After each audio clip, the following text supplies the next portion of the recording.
யூனரி operator first போட்டுக்கணும். So நமக்கு வந்து ரிட்டர்ன் டைப்பும் இன்புட்டும் இன்டீஜர் தான். ஓகே. ஸோ இதில் வந்துட்டு ஸ்கொயர் அப்படிங்கிறத கொடுத்துக்கிறேன். இதோட இம்ப்ளிமெண்டேஷன் எப்படி இருக்குன்னா, நம்முங்கிற இன்புட் வாங்குறோம். ஜஸ்ட் வந்துட்டு நம் ஸ்டார் நம் கரெக்டா?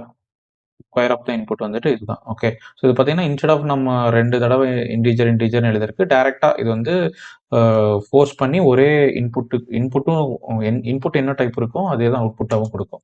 இப்போ நம்ம இத எக்ஸிக்யூட் பண்ணி பார்க்கலாம். இப்போ ஸ்கொயர் அப்படிங்கிறதும் அக்செப்ட் மெத்தட் தான் வந்துட்டு நம்ம கால் பண்ணோம். சரி.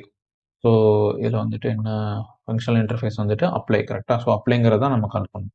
ஸோ அப்ளைங்கிறத கால் பண்ணிட்டு, இப்போ நான் 10 அப்படிங்கிறத பாஸ் பண்ணேன்னா, எனக்கு 100 அப்படிங்கிற அவுட்புட் வந்து வரும். ஓகே. இப்போ வந்து பார்த்தீங்கன்னா 100 அப்படிங்கிறது வந்து இருக்கு. நெக்ஸ்ட் கடைசியா இருக்கிற லிஸ்ட்ல வந்து பார்த்தீங்கன்னா, பைனரி ஆப்பரேட்டர். ஸோ இதுவுமே வந்து பார்த்தீங்கன்னா, extents of pi function. So pi ஃபங்ஷன்னா என்ன? நமக்கு 2 இன்புட் வாங்கிட்டு ஒரு நமக்கு